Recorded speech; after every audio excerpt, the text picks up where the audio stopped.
الاهلي بيقدر ان هو يكسب طلائع الجيش بهدفين بأقل الامكانيات وفي ظل الغيابات. اهم حاجه المكسب والثلاث نقط. بالنسبه لي هي دي شخصيه البطل، ان انت ما تكونش بتلعب افضل مباراه بس تقدر ترجع بالثلاث نقط. وكده بيكون الاهلي في الصداره ب59 نقطه، والاهلي لو فضل يكسب وبيراميدز يكسب هيبقى فاضل لنا 6 مباريات بس على حسم الدوري، وان شاء الله الاهلي يقدر يحسمها. الاهلي كمان للمباراه 13 بيقدر ان هو يسجل وبيخرج كمان بالكلين شيت. طيب ليه الاهلي بقى ما كانش في افضل احواله في المباراه دي، وازاي طلائع الجيش كان بيفكر في المباراه دي؟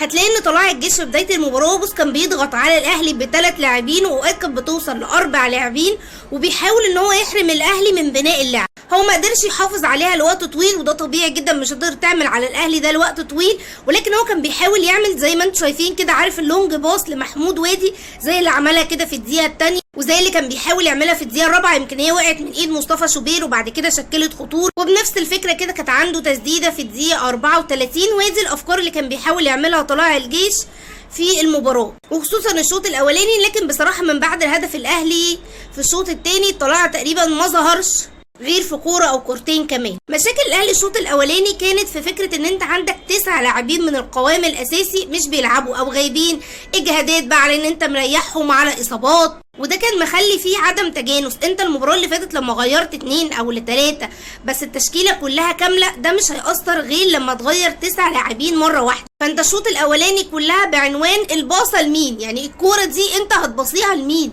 تاني مشكله كانت عند النادي الاهلي انه كان في بطء كبير جدا في بناء اللعبه، او مفيش اصلا، مش عارفين بقى نخرج بالكوره اصلا. وده بسبب ان انت اصلا في المباريات اللي فاتت كنت بتلعب بمروان عطيه رقم 6، وكان بيساعدك جدا في بناء اللعب. لما كان بيتمسك مروان كنت بتنزل له حمدي عشان يساعدك كمان في بناء اللعب. طيب في ضغط على الاثنين، كنت بتبني على الاجنحه بتاعتك اللي هم بيرسي تاو وحسين الشحات. احنا كنا بنشوف بينزلوا لغايه نص الملعب ازاي ويستلموا، او ان هم بيعملوا لك ستريتش للملعب. كمان بتعتمد على هاني ومعلول، كل دول النهارده ما كانوش موجودين. البدائل اللي انت حطيتها لازم هتاخد وقت علشان تحاول تنفذ اللي انت بتقوله.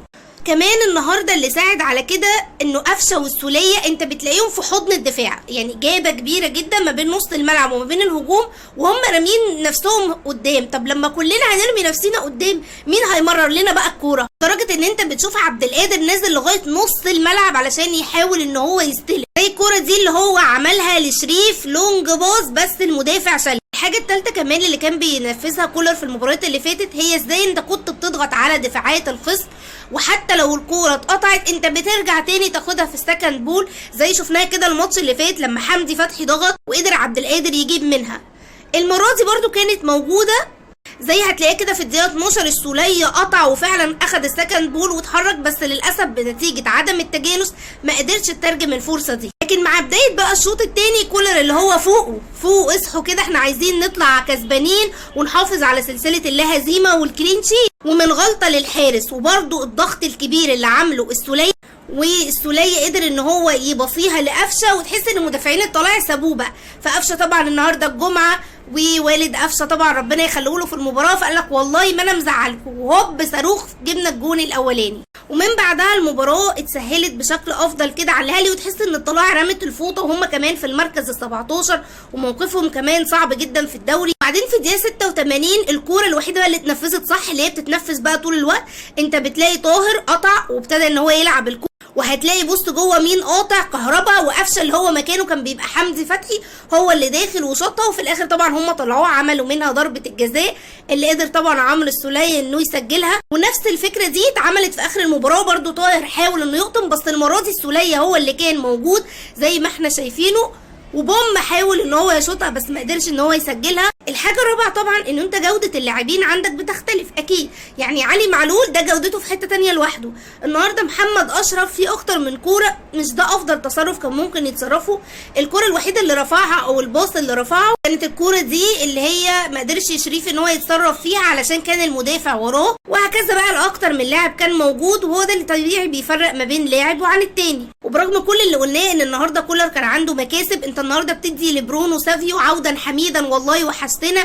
رامي ربيعه اديت له كام دقيقه من بعد الاصابه، كوكا كمان من بعد الاصابه قدرت تديله كام دقيقه. وكمان النهارده انت بتدي قفشه واديته القندوسي وقت طويل جدا، وكمان السوليه اديته الماتش كله، انه بالذات قفشه والسوليه والقندوسي انت ممكن تحتاجهم في النهائي، حتى هما مش هيبداوا اساسي، بس دي كلها عناصر هتكون مهمه جدا لازم كانوا يبقوا جاهزين معاك، لان انت في النهائيات كل ما كان عندك عناصر اكتر مشاركه في اللعب كل ما ده هيساعدك بشكل افضل. انا بشوف كمان القندوسي يقدر يطلع منه اكتر من كده، اعتقد ان كولر لسه بيدور على ايه افضل مكان يستخدم فيه القندوسي. الحاجه الكويسه كمان هي افكار كولر اللي هي بتتغير اللاعبين، لكن افكار واحده، حتى هو طلع قال كده في المؤتمر ان هو بيحاول يعمل ميكانيزم كل اللعيب يمشي عليه. الحاجه الوحيده يمكن اللي قلقتنا النهارده لما مصطفى شوبير اتصاب، اللي هو ايدينا بقى على قلبنا، اللي هو هنلعب بمين؟ طب يعني عمرك شفت فرقه 3 حراس المرمى بيتصابوا؟